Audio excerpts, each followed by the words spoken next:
cost is only about 15 cents for an 8x10, which is a lot cheaper than the other ones. You'll notice the other ones went down to maybe 75 cents. These are 15 cents. So if you're going to be doing a lot of printing, this is what you want. And another advantage is they're fast. You can, well, I won't skip ahead. But anyway, you can get 600 8x10s an hour from the one I'll be showing you later, which is a lot more than you're going to get from an inkjet. So here's a little description of how the paper works. You've got 3 different dye layers sitting on top of just a regular white piece of paper, and different colors exposed, different layers, and you develop it, you get your nice pretty colors. This beautiful metallic paper works almost exactly the same way, but the white base includes voids, as Kodak calls them, and that causes a specular reflection instead of diffusion, and you end up with a metallic looking print, which apparently lots of people think is very cool because they invited me to talk about it. Unfortunately, this beautiful metallic paper costs 2 or 3 times as much as the regular paper, and it's very hard to find a lab that prints it. If you're interested, I have a ton of business cards though. So a lot of people wonder how I made my photos. That includes these big ones here and the ones showing up along a cloak out in the hallway there. So the big ones, these guys, were printed on a machine called a ZBE Chromera 30 and processed on a machine called a Creonite KM3. The small ones, the clothesline out there, those were made on a Noritsu 31 Pro, and it's got a built-in processor. Yeah, well, I just thought you'd be interested in the technical terms. Okay, so these big ones that were made on a ZBE Chromera 30, you've got a picture on the outside on the left, and on the right side you can see the innards. You've got a spool of paper here, which unwinds, goes over this drum, and here's the print head. This print head moves back and forth, exposing the paper to light, and it gets taken up here. Very simple. Yes, you might be wondering, gee, if this paper is photosensitive and he's taking pictures with a big flash, does that not ruin the whole roll of paper? Well, we in the industry have something we call a dummy or blown roll, which is paper which we can no longer use, and thus feel free to experiment with when training people how to load the printer or taking pictures for presentations such as this. And so anyway, this is a 30-inch wide roll. Goes up to 165 feet long, which means I could make a print up to 165 feet long, which are pretty rare unless you've got a slit camera. Yeah, it works. So this very machine only has 4 motors, and like I said, it's very simple, and uses Windows to basically send controls to the motor controller and the LED controller. And so anyway, after you take the paper out of the take-up side here, which ordinarily you would do in absolute darkness, you insert it into this machine called a paper processor. Here we've got a side view, we've got a front view, in case anybody is wondering what it looks like. Now, here is what the inside of it looks like. The paper comes in here, goes down into this tank for the developer, goes down into this tank here for the bleach, and then it goes down in here to get washed. After it's washed, it comes across here. This gap is actually not that big, but it allows me to stand here without blocking that. So anyway, then the paper comes down here, gets blown across a big dryer, and comes out the other end, and it's dry, and you get a nice big fat roll of prints, which you then have to cut up. Cutting it up is not covered in this presentation. The cutting? It depends on whether or not you have a manual cutter. So Yeah. Typically, you employ a nice, cheap, illegal alien to do your cutting for you. His name is Manuel. The other option is doing it yourself or purchasing a machine that costs about $15,000 for one that just cuts it up into little strips, which you cut further, or an XY cutter, which costs about $30,000 and will take your huge ass roll of paper and convert it into little 8x10 prints for you.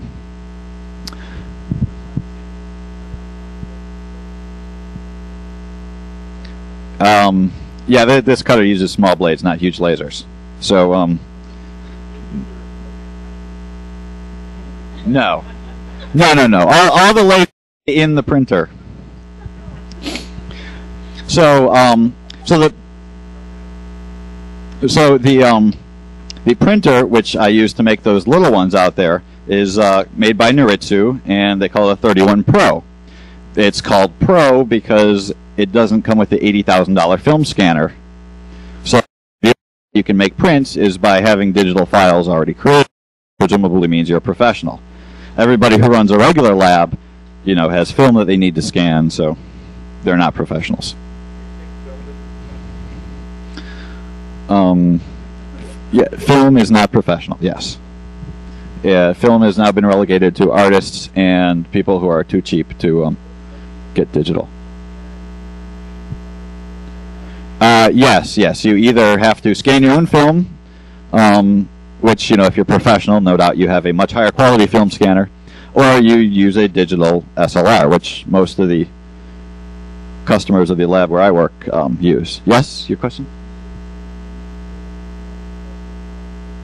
No, professionals, photographers use film, but clearly their career is of limited duration. So anyway, seriously though, folks, this particular machine can take 2 magazines of paper up to 12 inches wide and up to 600 feet long. It can make up to 12 by 18 prints, and it moves the paper past the lasers, which did not come off of frickin' sharks. Anyway, it can expose 150 inches a minute, which is extremely fast, considering how fast paper moves through, say, an inkjet printer. But this is a very complex mechanism with 13 motors, and it has a stupid little Windows UI, which runs on a computer, and that particular computer sends the bits off of its hard drive to another computer over some fiber optics. Yeah, what's your question?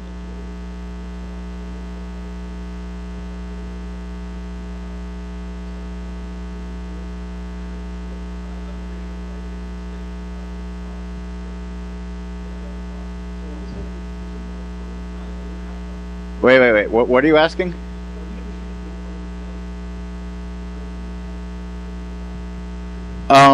Yeah, well, actually, failure is not an option.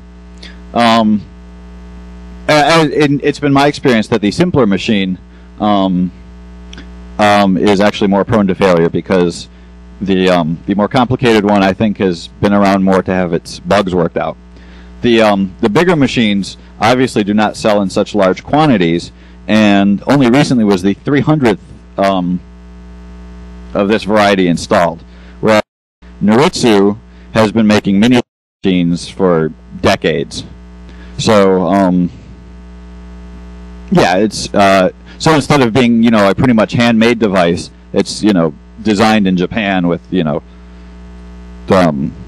high quality processes, no doubt.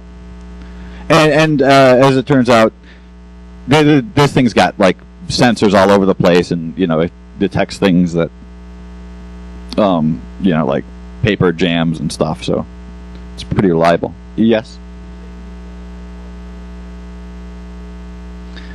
A high quality film scanner is definitely a bonus if you're going to be scanning film.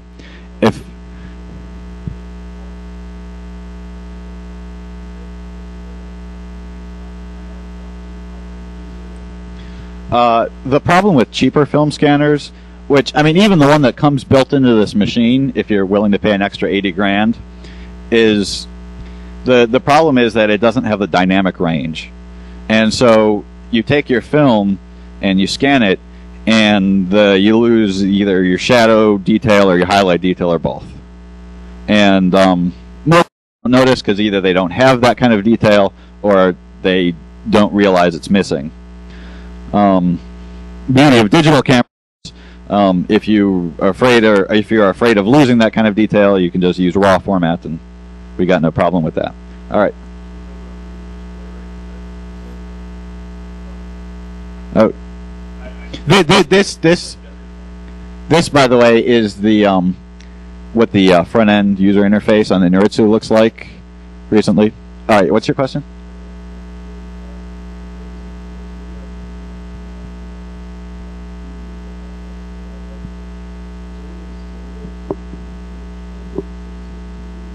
No. No UV or infrared light is actually recorded by cameras, because I mean, unless you have a very special camera, you could see.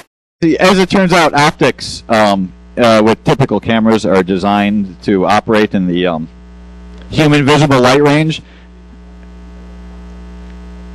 and cameras which are designed for IR, which is, as a matter of fact, infrared is very easy to pick up on a digital sensor, and so like professional cameras where color quality is very important go to great lengths to put in expensive infrared filters.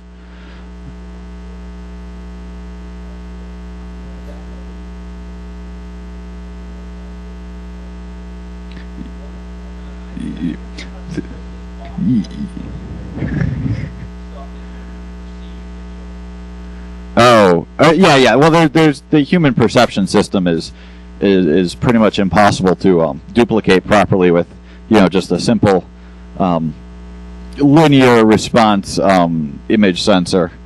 So people just do their best and leave the rest up to Photoshop. Anyway, getting back to the topic, this is the screen, and one of the niftier features is it shows you each print as it goes along through the developer.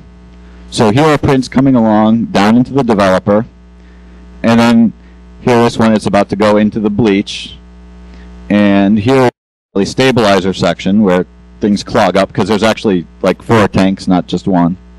And then up here into the dryer where it'll pop out here and then go on a little conveyor belt into this sorter.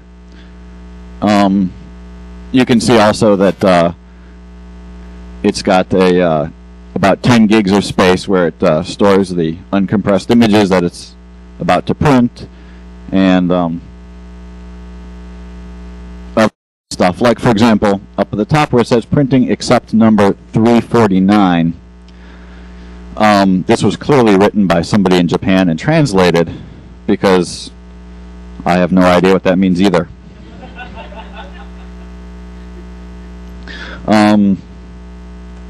Okay, so here is a photograph of the machine in the lab. Over on the left here, you see what is the little operator station. It's got a little PC that you can see in there. Here, let me point it out. PC. Here is the little place where you put in calibration sheets so it can calibrate itself. And here's the little monitor with the interface. That part is okay. It looks like I have 10 minutes here.